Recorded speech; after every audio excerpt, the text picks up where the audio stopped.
¿Cuál es el futuro de la Unión Europea? Vuelve el politólogo Manolo Monereo.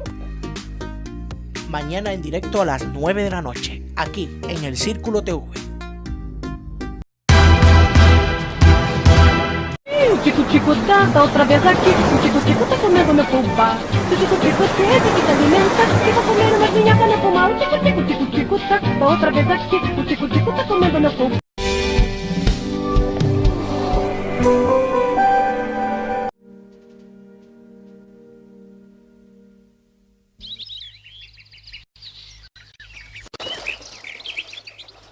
A finales de julio de 1936, el alzamiento militar ha triunfado en un tercio del territorio peninsular aproximadamente. Su objetivo fundamental es tomar Madrid, capital del Estado. Para ello, es imprescindible asegurar el transporte de las tropas de África a la península.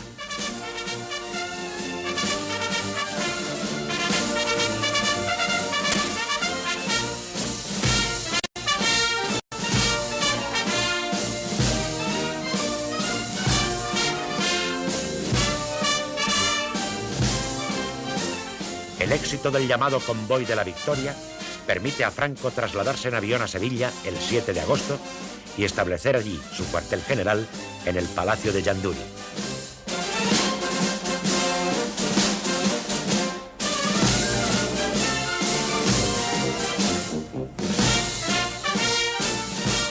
El optimismo de Franco queda de manifiesto en estas declaraciones leídas en inglés para un noticiario británico.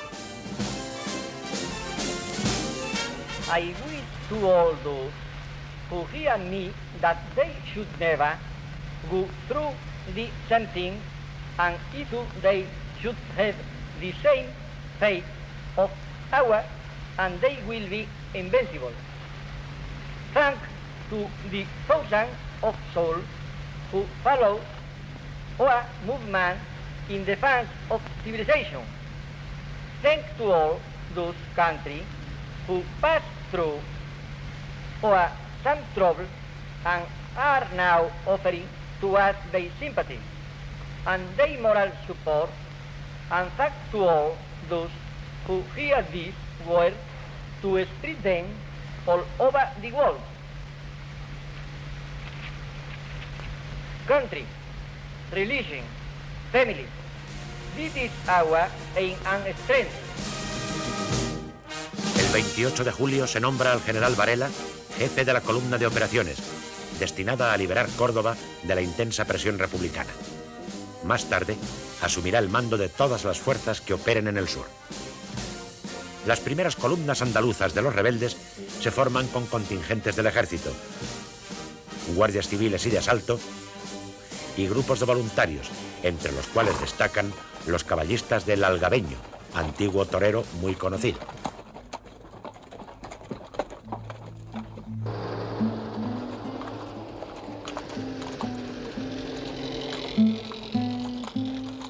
Estas fuerzas se dedican a la represión tajante de todo foco de oposición, real o potencial.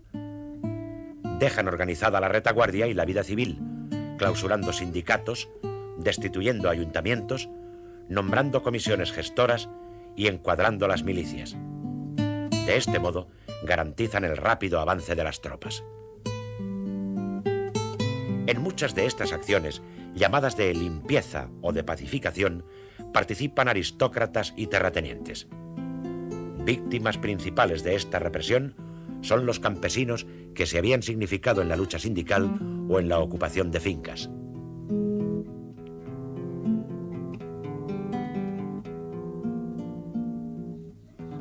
Las primeras operaciones militares provocan la huida de los republicanos. Algunos logran llegar a Gibraltar, donde se les acoge en campamentos improvisados. Otros se refugian en la sierra y en el futuro crearán partidas armadas.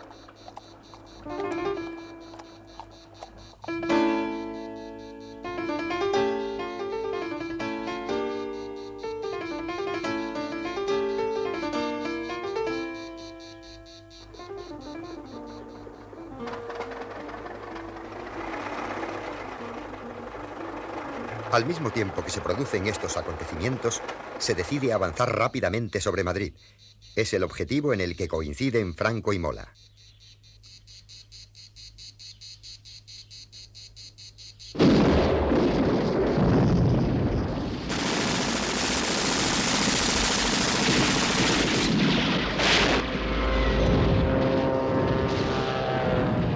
Entre el 2 y el 6 de agosto, parten de Sevilla hacia Badajoz 3 columnas, mandadas por Asensio Cabanillas, Castejón y Tella.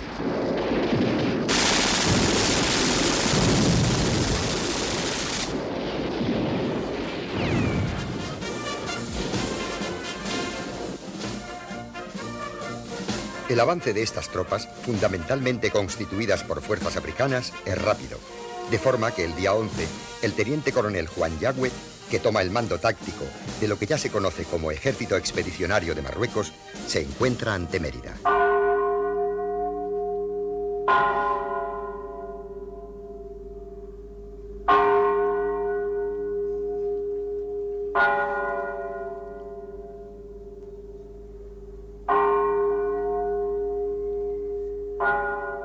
Su ocupación permite establecer contacto con las fuerzas de Cáceres, lo que une las dos zonas dominadas por los rebeldes.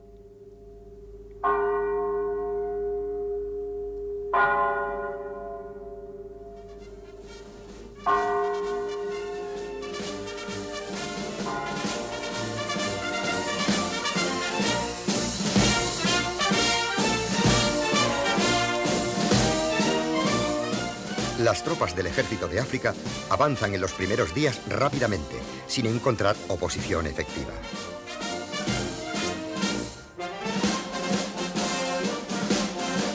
La mitad de la infantería está compuesta por contingentes moros. Les precede una fama que provoca el terror en las filas contrarias. Son hombres aguerridos y con una acreditada aureola de crueldad que les convierte en un elemento muy eficaz para el ejército expedicionario.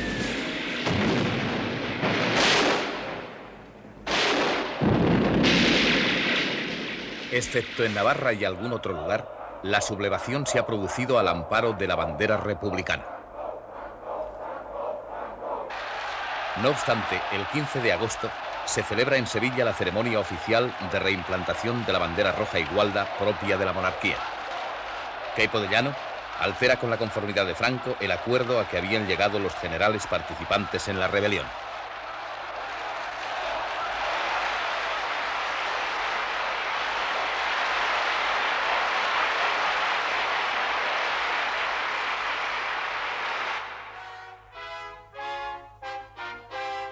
Franco afirma que la bandera bicolor es la insignia de una raza, de unos ideales, de una dignidad, de una religión, de todo lo que está en peligro de desaparecer por el avance de las hordas marxistas y de la propaganda de Moscú.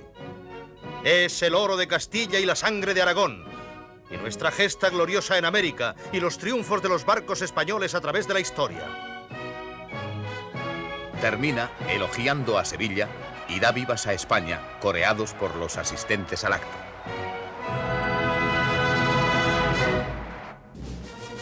Un desfile militar cierra la ceremonia.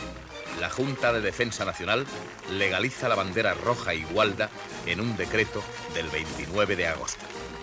En el preámbulo se justifica tal medida al afirmar: solo bastardos intereses, cuando no criminales propósitos, de destruir el sentimiento patriótico en su raíz, pueden convertir en materia de partidismo político lo que por ser símbolo egregio de la nación está por encima de parcialidades y accidentes.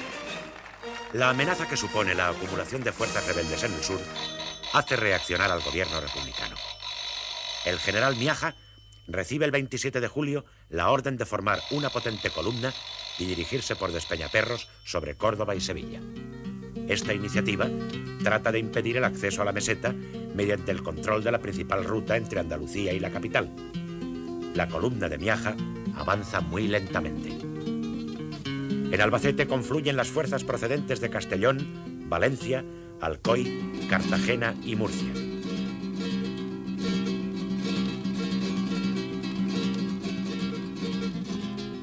Siguen en dirección a Córdoba y el 29 de julio Miaja se establece en Montoro, dedicándose a pequeñas operaciones tácticas y represivas sin decidirse a atacar Córdoba hasta el 20 de agosto.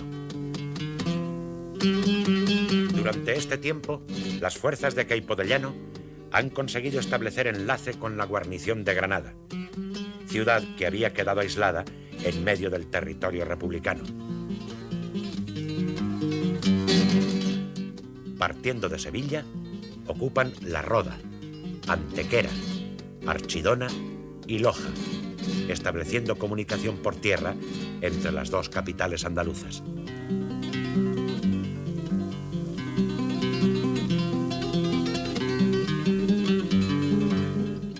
Cuando Miaja decide atacar Córdoba, su guarnición, inicialmente muy débil, ha tenido tiempo de reforzarse.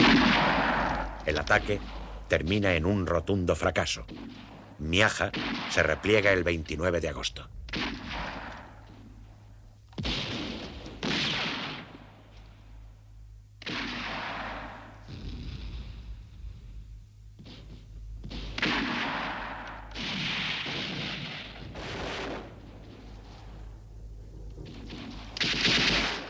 Días más tarde, el 5 de septiembre, 3 columnas rebeldes bajo la dirección del general Varela toman Cerro Muriano, alejando definitivamente el peligro sobre la capital.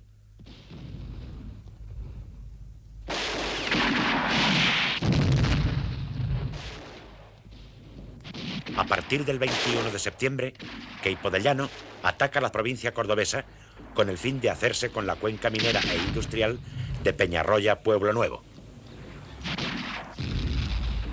La maniobra se prolonga hasta el 14 de octubre y Queipo consigue conquistar una amplia zona de la provincia.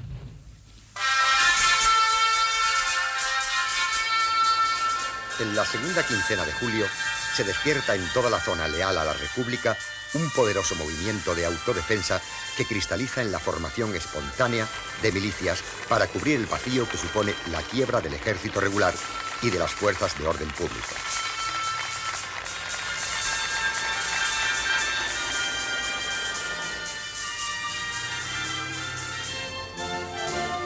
En Madrid, entre las milicias creadas por agrupaciones profesionales, son de notar el Batallón Artes Blancas, de panaderos, el Batallón Artes Gráficas y las milicias de artistas de variedades de la UGT. Los habitantes de zonas en que ha triunfado la rebelión residentes en Madrid constituyen las milicias burgalesas y las castellanas llamadas los comuneros.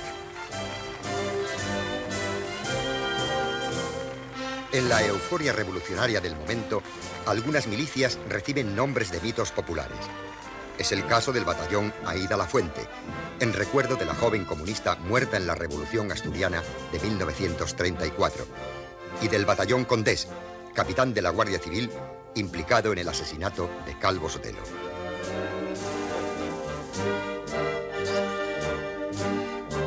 Entre todas las formaciones de milicias, destaca el llamado Quinto Regimiento, creado por el Partido Comunista en los primeros días de la Guerra Civil.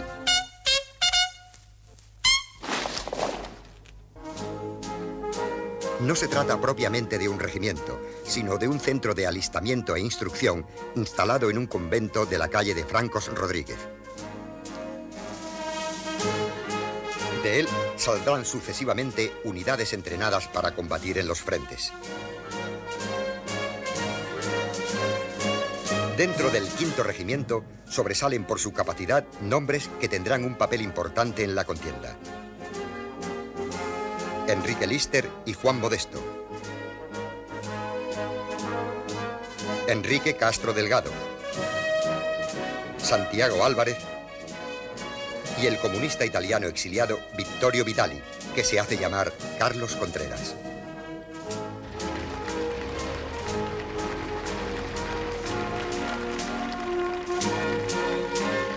Las primeras unidades que parten para el frente desde el cuartel del Quinto Regimiento son las célebres Compañías de Acero.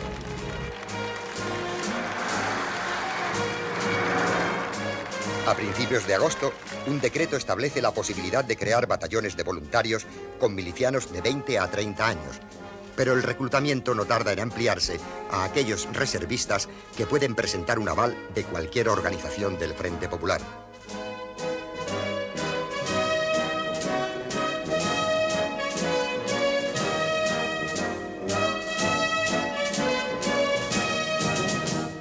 oficiales fieles a la República reciben por su parte orden de formar dichos batallones de voluntarios.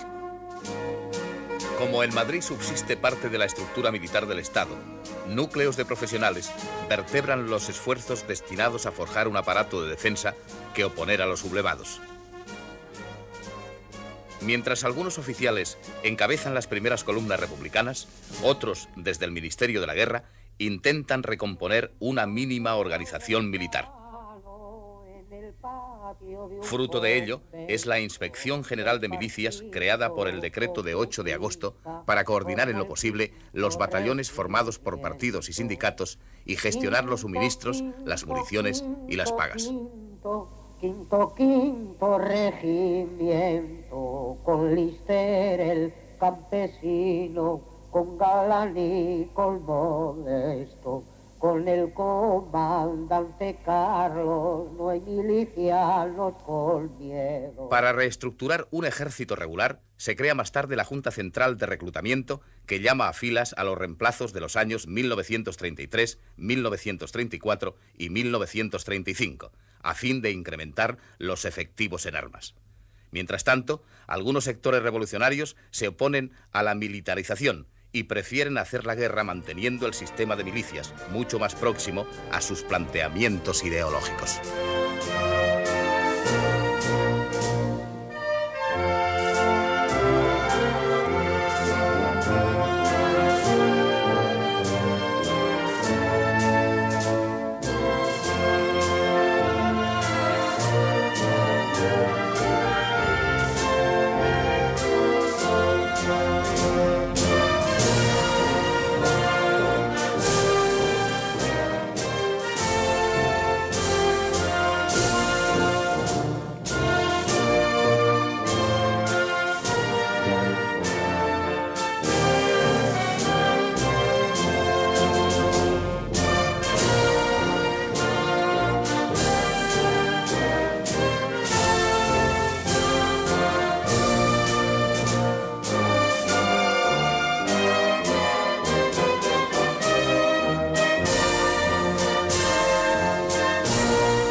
La caída de Mérida preocupa hondamente a los dirigentes políticos y militares republicanos que comprenden el peligro que corre Badajoz, así como el riesgo de un avance sobre Madrid por el Valle del Tajo.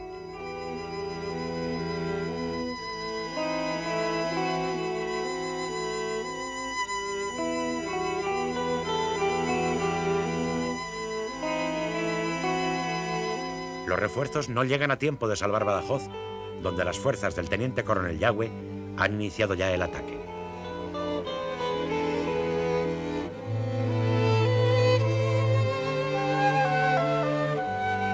Tomado el barrio de San Roque y el cuartel de Menacho, tras violentos enfrentamientos, en las afueras de la ciudad se lanza el asalto definitivo con la ayuda de la aviación que lo apoya intensamente.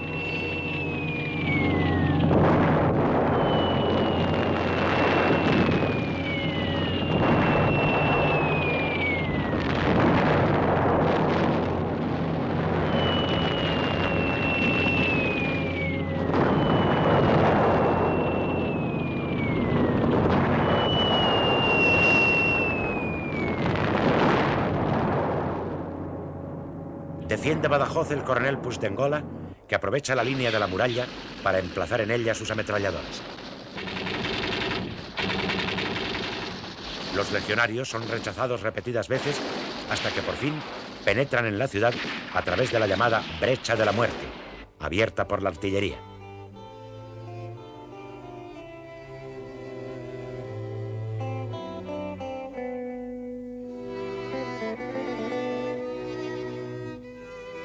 Alrededor de 4.000 hombres, en su mayoría milicianos, sin preparación militar alguna, han defendido durante 2 días Badajoz del ataque de 2.500 veteranos.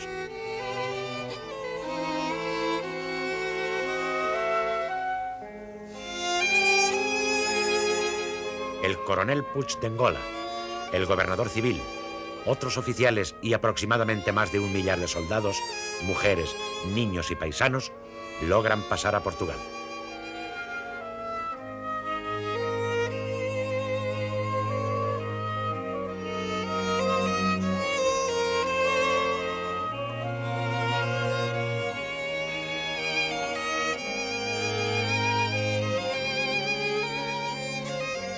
La encarnizada resistencia de los defensores y las numerosas bajas sufridas por los atacantes excitan el ánimo de revancha. Expoliaciones, violaciones e incluso castraciones al uso musulmán son la consecuencia inmediata.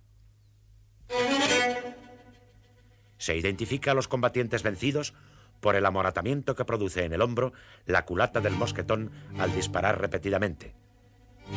Son ejecutados en el acto sin formación de causa.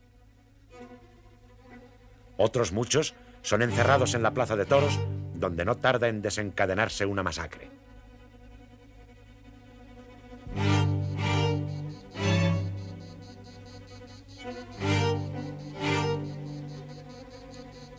Las noticias de periodistas extranjeros simpatizantes de uno u otro bando, como el portugués Mario Neves o el norteamericano Jay Allen, conmocionan la opinión internacional.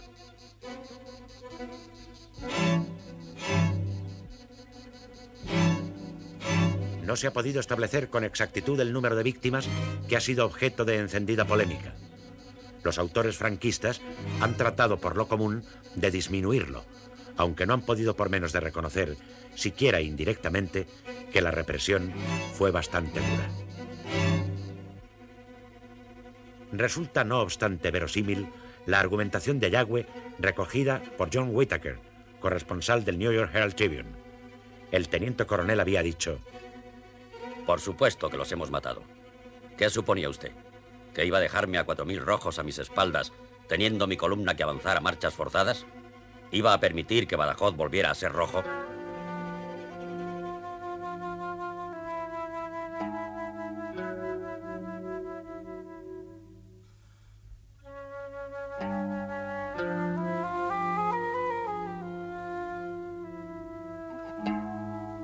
En cualquier caso, las numerosas versiones publicadas en la prensa extranjera, el temor a moros y a legionarios y las noticias filtradas desde el frente sobre las características de la represión darán pábulo a abundantes relatos de terror que prenden fácilmente en una población atemorizada por la rebelión de una parte del ejército y que se siente inerme ante el avance de las tropas de África.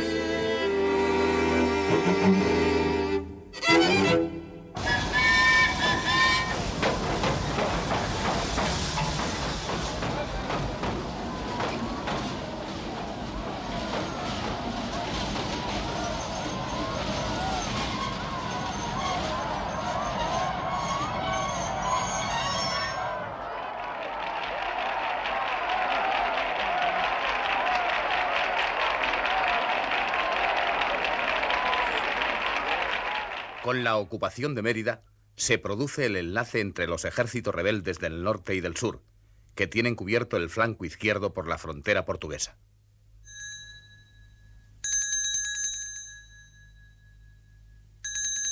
El camino hacia Madrid queda abierto.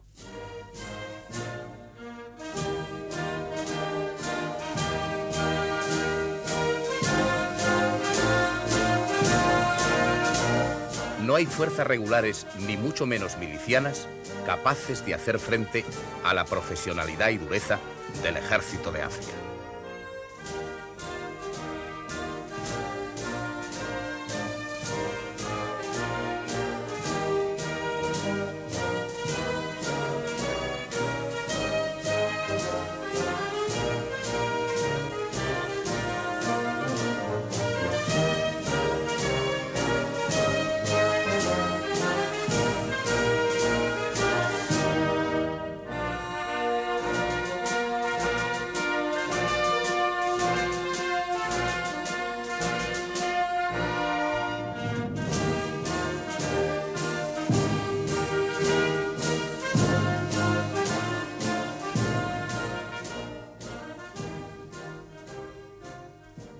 Las consecuencias de lo ocurrido en Badajoz se hacen sentir inmediatamente en Madrid, que vive en medio de la tensión y el desorden.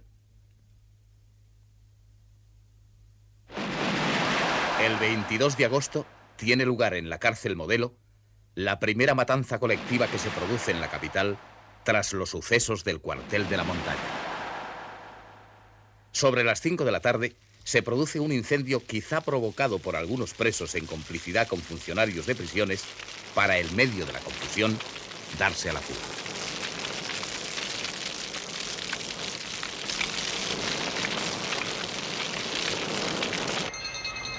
Por la ciudad corre la noticia de que los detenidos fascistas han incendiado la cárcel Modelo. Numerosos grupos se concentran ante el edificio. Acuden bomberos, fuerzas de seguridad y milicianos.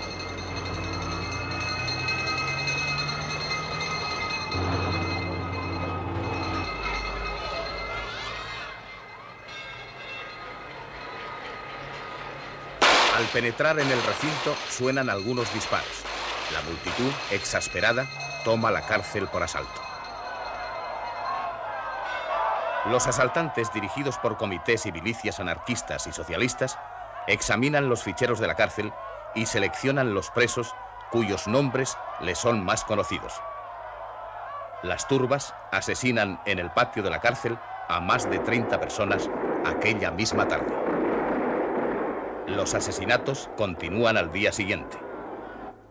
Entre las víctimas se encuentran Melquiades Álvarez, expresidente del Congreso, José Martínez Velasco, exministro y fundador del Partido Agrario, Fernando Primo de Rivera, hermano del fundador de Falange, Julio Ruiz de Alda, cofundador de Falange y tripulante del vuelo del Plus Ultra, Manuel Rico Abello, antiguo ministro y alto comisario de España en Marruecos, José María Albiñana, fundador del primer partido fascista español, los generales Villegas y Capaz, Santiago Martín Báguenas, comisario de policía, confidente de Mola y otros muchos más.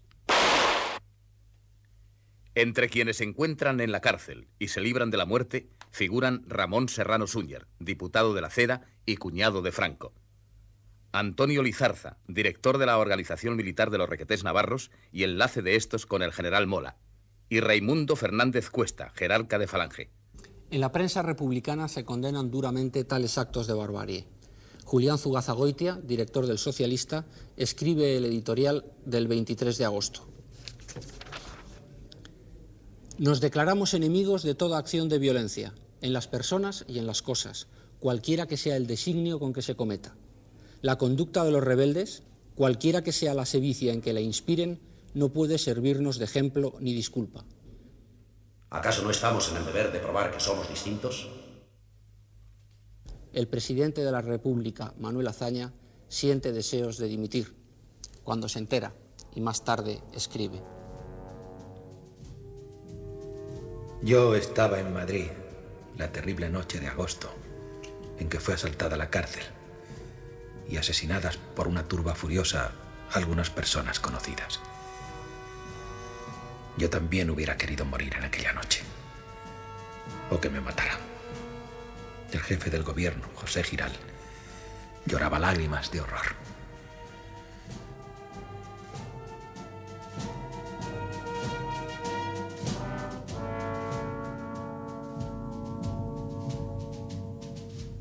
Además de estas represalias colectivas, en el mes de agosto de 1936 se aprovechan las circunstancias para efectuar todo tipo de venganzas. Entre las muchas que se producen cabe citar dos, una en cada zona. Blas Infante, el principal dirigente del andalucismo histórico, es sacado de su domicilio en el pueblo sevillano de Coria del Río por un grupo de falangistas al mando de un sargento.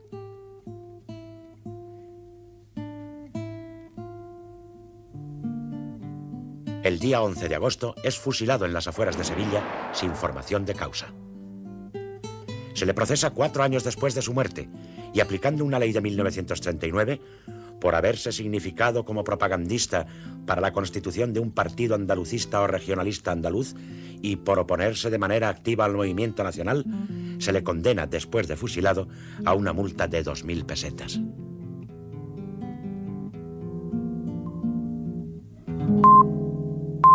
Una víctima notable en la otra zona es el general Eduardo López Ochoa. Conspirador republicano en 1930 y miembro de la masonería, mandó las tropas que sofocaron la rebelión asturiana de 1934.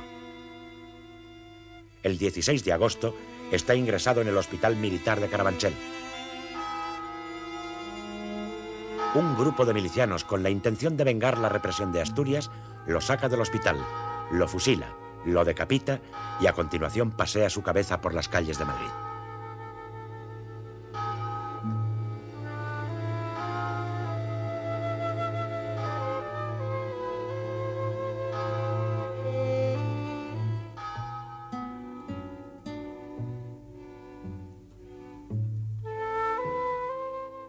En el sangriento agosto de 1936, y en medio de aquella oleada de paseos y asesinatos, se produce el que va a ser más famoso de toda la Guerra Civil Española, el del poeta granadino Federico García Lorca. A instigación del militante cedista y camisa nueva de Falange, Ramón Ruiz Alonso, y por orden del gobernador civil de Granada, comandante José Valdés Guzmán, García Lorca es detenido y conducido al gobierno civil el 16 de agosto. Ha estado refugiado en la casa del poeta falangista Luis Rosales. 3 días más tarde, es asesinado con otras 2 personas en un barranco cerca de Biznar, en las proximidades de Granada. El asesinato de García Lorca se va divulgando en la zona republicana y fuera de nuestras fronteras. Para una gran parte de la opinión pública mundial, va a ser el símbolo más importante de la represión franquista contra la cultura.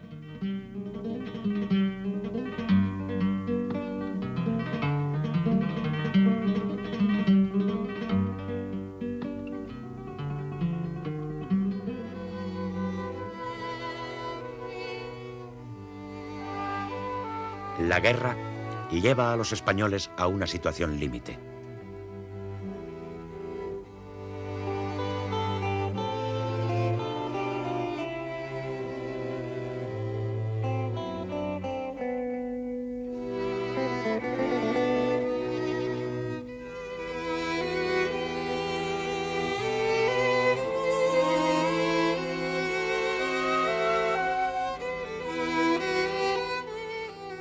Como en toda guerra civil, surgirán héroes, pero también criminales. La contienda hará ver con la mayor claridad y crudeza a qué alturas de abnegación y a qué bajezas son capaces de llegar muchos hombres y mujeres.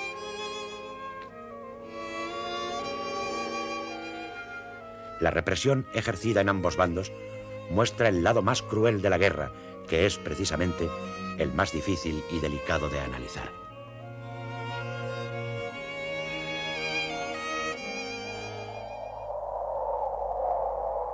La represión es especialmente dura en los 2 primeros meses de la contienda. Roto el dique de la legalidad y bajo el pretexto de limpiar de enemigos la retaguardia, en ambas zonas se desencadena el terror.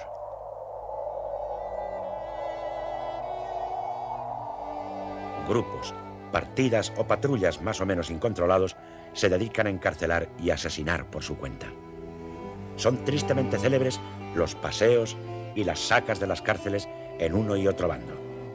Cabecillas o simples miembros de tales grupos incontrolados deciden que una persona es enemiga, la sacan de su casa o de la cárcel, la llevan a un cementerio o a una cuneta y la asesinan. Muchas veces se mata por diferencias políticas o religiosas, otras por cuestiones económicas, no pocas por venganza personal. Es fácil librarse de un enemigo acusándolo de rojo o de fascista. A veces, los asesinos se incautan de los bienes del muerto. Surge así la clásica espiral de violencia. A una zona llegan noticias de los crímenes de la otra y en represalia dan muerte a personas consideradas como enemigas. Incluso se llega a justificar esta venganza con el argumento de que más matan en la otra zona. En Sevilla, el general Queipo de Llano declara por radio el 25 de julio. Por cada persona que maten, inexorablemente yo mataré 10.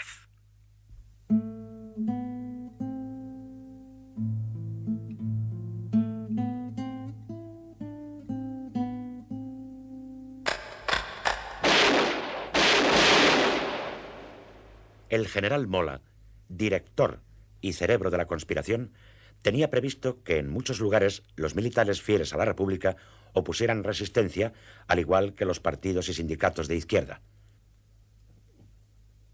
Ante esa posibilidad, el 25 de mayo había dado la siguiente instrucción.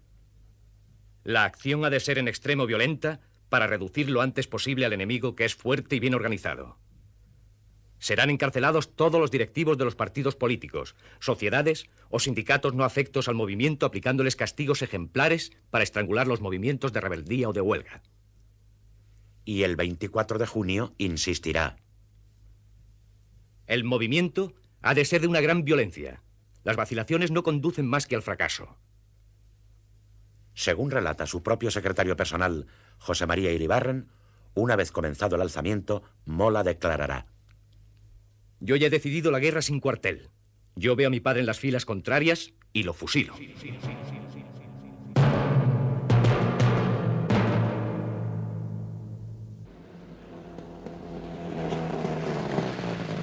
En la zona rebelde, al tiempo que se procura evitar las actuaciones incontroladas, se organiza desde arriba la represión. El instrumento jurídico es el bando que declara el estado de guerra que afecta no solo a los militares, sino a toda la población.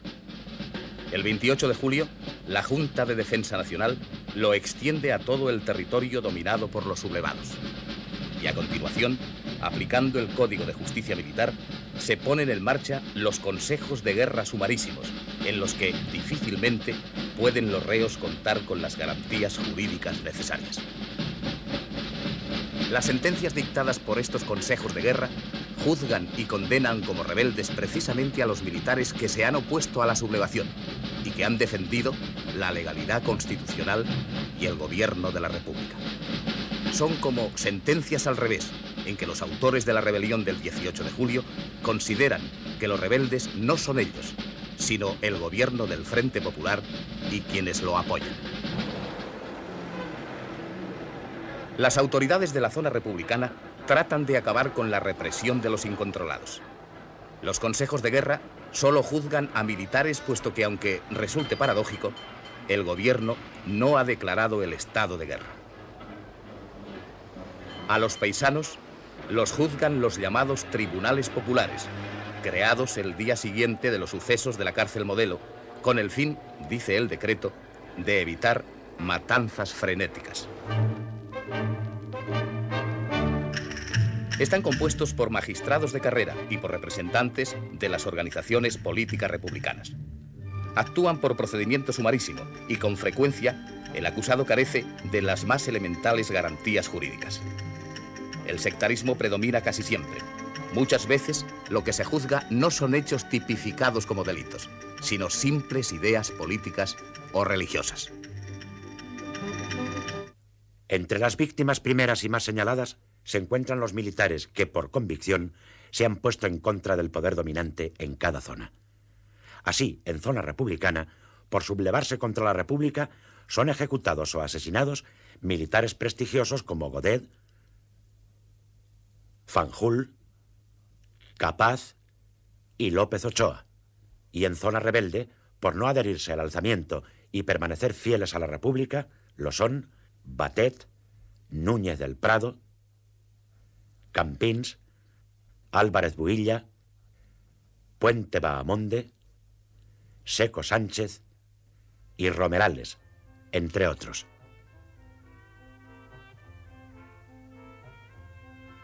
Hay dos casos, uno en cada zona, que constituyen una clara muestra de dignidad ante los jueces.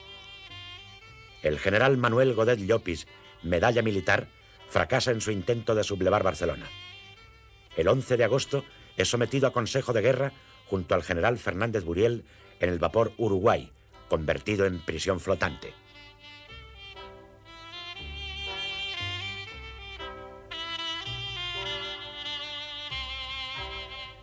Godet se mantiene sereno a lo largo del juicio, con la cabeza alta y vestido de uniforme. La sentencia le condena a la pena de muerte. Se le permite despedirse de su ayudante antes de ser fusilado en el castillo de Montjuic al día siguiente. Su muerte y la manera de enfrentarse a ella son descritas por el socialista Julián Zugazagoitia con estas palabras. Con un cigarrillo en la mano, bien pegado a la ceniza al fuego, asistió a los preparativos del pelotón y cuando todo estuvo listo, aspiró una bocanada de humo, arrojó la punta del pitillo y, afirmando los pies en la tierra, miró cómo los fusiles le enviaban la muerte a clavársela en el pecho. En la otra zona será fusilado el general don Domingo Batet, justamente laureado por su actitud de completa subordinación a la legalidad cuando la Generalitat catalana se subleve contra esta en octubre de 1934. Cuando se produce el alzamiento, mandará la 6ª División Orgánica con sede en Burgos y, al oponerse a la sublevación, será encarcelado por sus subordinados. Hombre de gran prestigio por sus cualidades castrenses y prendas personales, en el momento de ser condenado a muerte intercederán por él grandes personalidades de la milicia y de la Iglesia. Entre los primeros estarán el general Queipodellano y el general Cabanellas, y en los segundos el cardenal Gomá y el propio secretario de Estado, el cardenal Pacelli. Sin embargo, todas estas peticiones de clemencia no encontrarán eco en Franco, que hará oídos sordos a estas solicitudes. El general Batet, después de exhortar a los soldados que forman el pelotón a cumplir con su deber, lanza un «Viva España» y da él mismo la orden de fuego. Junto a los muchos y graves actos de violencia, se producen también en una y otra zona serios intentos para evitarla. El Gobierno de la República y la Generalitat de Cataluña se esfuerzan por facilitar pasaportes a personas que se sienten amenazadas para que puedan trasladarse al extranjero. De los puertos de Barcelona, Alicante y Valencia salen buques llenos de pasajeros que se dirigen a Francia o Italia.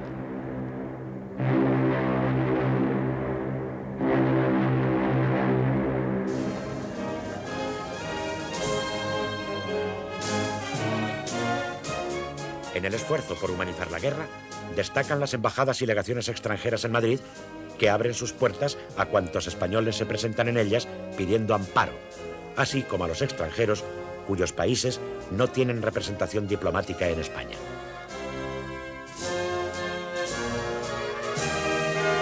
Tras la matanza de la cárcel Modelo, el embajador de Chile y decano del cuerpo diplomático, Aurelio Núñez Morgado, plantea el tema del asilo diplomático al ministro de Estado, Augusto Bárcena.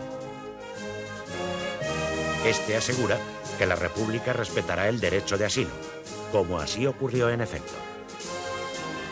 Muchos españoles salvarán su vida gracias a la protección de las embajadas, en las que vivieron hacinados y en condiciones precarias los 3 años de hostilidades. La Cruz Roja fue otra institución que se destacó en mitigar los horrores de la guerra. A finales de agosto llega a España Marcel Junot, delegado del Comité Internacional, que pronto instala delegaciones en las 2 zonas. Durante todo el tiempo que dura la contienda, dicha institución realiza una labor altamente humanitaria, tanto en el frente como en la retaguardia, favoreciendo especialmente el canje de prisioneros y la comunicación de estos con sus familiares.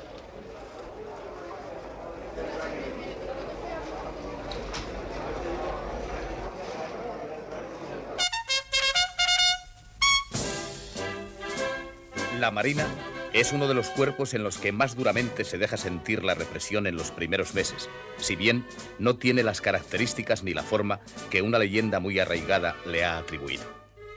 Se ha dicho que la marinería de los buques de guerra se sublevó contra sus jefes por orden del ministro de Marina, José Giral. Los asesinó y arrojó sus cadáveres al mar o a las calderas. La documentación disponible ha permitido a los historiadores establecer con claridad los hechos. La práctica totalidad de los jefes de la Armada se unen a la sublevación militar. La marinería y los cuerpos auxiliares, por el contrario, se mantienen fieles a la República. Y para impedir la sublevación de sus jefes, los detienen y les quitan el mando. De los buques que operan en el Mediterráneo, solo 3 se unen a la sedición. En el resto, la marinería y clases auxiliares abortan el intento de rebelión de sus jefes, que quedan presos, unos en sus propios barcos, otros en buques prisión. Estos, a su vez, son fondeados parte en el puerto de Málaga y parte en la base de Cartagena. En los buques que operan en el Atlántico, los hechos son semejantes, salvo en el acorazado Jaime I, donde sí hay derramamiento de sangre.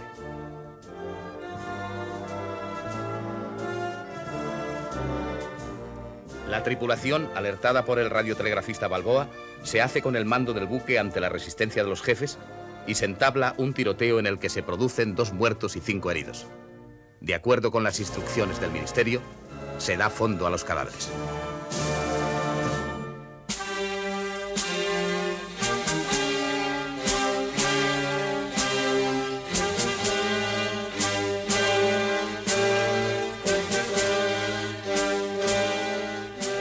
Ahora bien, si en los primeros momentos la vida de los jefes y oficiales es respetada, no ocurriría así posteriormente.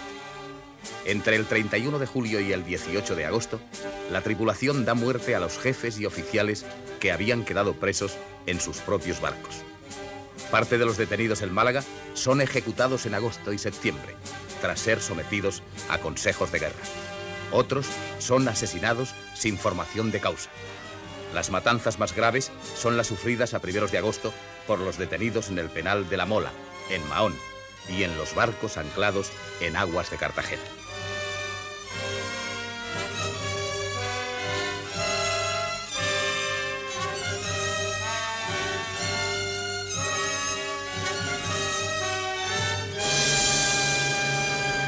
La matanza masiva más importante tuvo lugar en Cartagena el día 17 de agosto, donde fueron asesinados numerosos jefes y oficiales en los buques prisión Sil y España número 3.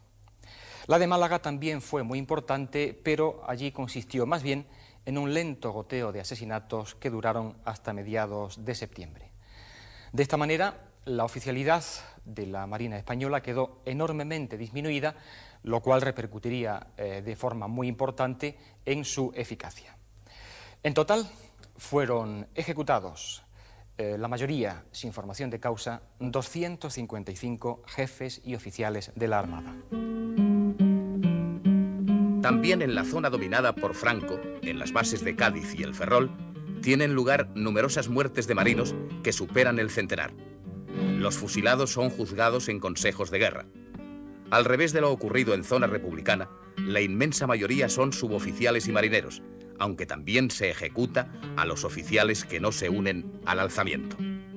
Las muertes, normalmente consecuencia de abundantes juicios sumarísimos, no han sido debidamente cuantificadas hasta el momento.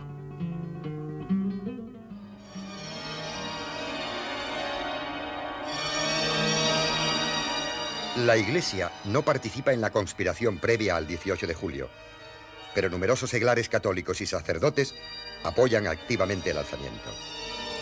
En los planes de los sublevados, la Iglesia no ocupa un lugar preponderante, aunque el trato que piensan darle es mucho más favorable que el que le ha otorgado la República.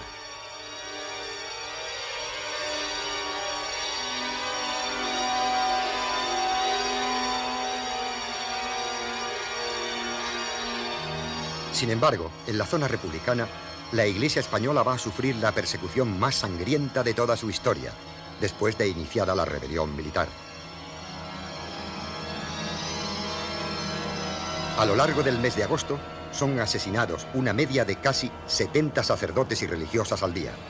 Al mismo tiempo, son incendiados y saqueados un gran número de templos. En ocasiones, se producen matanzas colectivas de miembros de una comunidad, como los 51 claretianos de Barbastro. Víctimas destacadas son los obispos. Caen asesinados los de Sigüenza, Lérida, Cuenca, Barbastro, Segorbe, Jaén, Ciudad Real, Almería, Guadix, Barcelona y el Auxiliar de Tarragona. A mediados de septiembre, la cifra alcanza unos 3.500 sacerdotes, seminaristas, religiosos y religiosas. La intervención de miembros del Partido Nacionalista Vasco y de la Generalidad de Cataluña hace que esta lista no sea más amplia. Gracias a ellos, se salvan los obispos de Tarragona, Tortosa y Valladolid.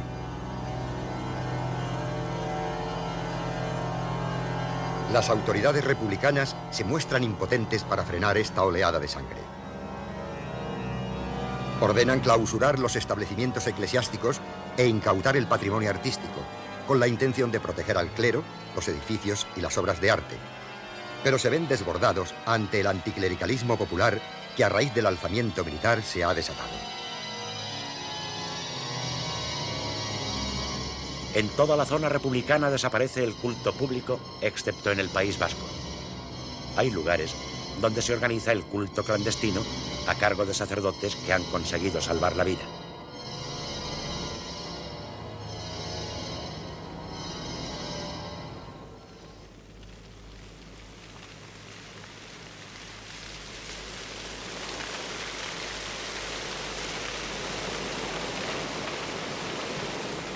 Una vez que el levantamiento se convierte en guerra y que a la zona sublevada llegan las primeras noticias de la persecución religiosa que tiene lugar en la Republicana, se producen las primeras reacciones de los obispos en favor del alzamiento.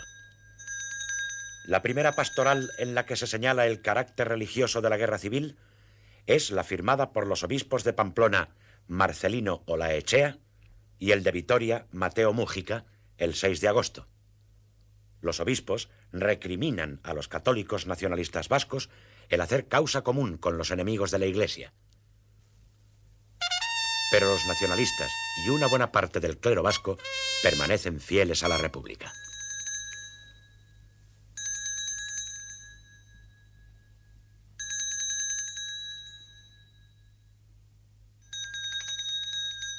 La identificación de la Iglesia con los sublevados adquiere un carácter llamativo cuando el obispo de Mallorca, Josep Miralles, bendice el 6 de septiembre, a instancias de la autoridad militar, aviones adquiridos en Italia. La persecución a que se ven sometidos los católicos españoles preocupa hondamente al Papa Pío XI. El diario pontificio El Osservatore Romano informa con detalle de las violencias, profanaciones y asesinatos, y al igual que otros diarios italianos, recoge las declaraciones que hacen los españoles huidos de la zona republicana. A finales de julio, marcha de Madrid el encargado de la nunciatura, Monseñor Silvio Sericano. El 12 de agosto, la Santa Sede envía al Gobierno de la República una enérgica protesta, aunque no se llega a la ruptura de relaciones diplomáticas. El 14 de septiembre, el Papa concede una audiencia a un grupo de católicos españoles y repite la protesta por los asesinatos y profanaciones que tienen lugar en zona republicana. La persecución que sufre la Iglesia española causa fuerte impacto en la opinión católica mundial. Se convierte en una baza importante a favor de los sublevados que aparecen ante Europa y el mundo como los defensores de la civilización occidental y cristiana.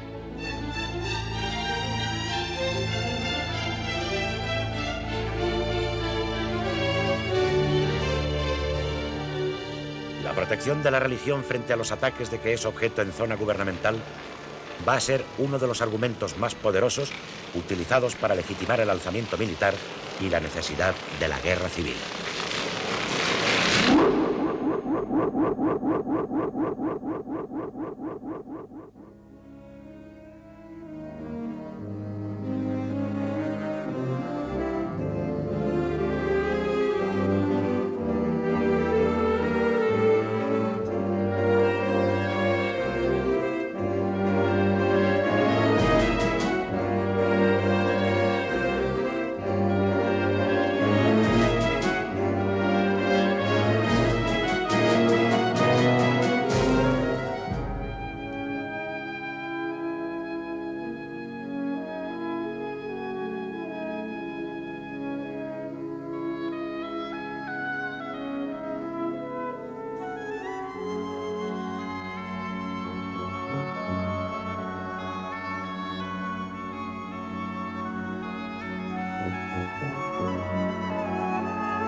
tico-tico tá outra vez aqui. O tico-tico tá comendo meu fubá. Se o tico-tico tenta que se alimenta, que vai comer umas minhacas no pomar. O tico-tico tá outra vez aqui. O tico-tico tá comendo meu fubá. Se o tico-tico tenta que se alimenta, que vai comer umas minhacas no pomar. Mas por favor, tira esse bicho do celeiro, porque ele acaba comendo o fubá inteiro. Tira esse tico de casa em cima do meu fubá. Tem tanta coisa que ele pode pinicar. Eu já fiz tudo para ver se conseguia. Botei alfice para ver se ele comia.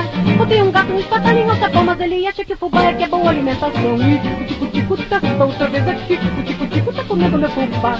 Se o tico-tico tenta que se alimenta, que vai comer umas minhacas no fumar. O tico-tico tá outra vez aqui. O tico-tico tá comendo meu fubá. Se o tico-tico tenta que se alimenta, que vai comer umas minhacas no fumar. Mas por favor, tira esse bicho do celeiro, porque ele acaba comendo o fubá inteiro. Tira esse tipo de casa em cima do meu fubá. Tem tanta coisa que ele pode pinicar. Eu já fiz tudo para ver se conseguia. Botei alfice para ver se ele comia. Botei um gato, um espatalinho, um sapão, mas ele acha que o fubá é que é boa alimentação. E o tico-tico tá outra vez aqui. O tico-tico tá comendo meu fubá. Se o tico-tico tenta que se alimenta, que vai comer umas minhacas no fumar. O tico-tico tá outra vez aqui. O tico-tico tá comendo meu fubá. Se o tico-tico tenta que se alimenta, que vai comer umas minhacas no fumar.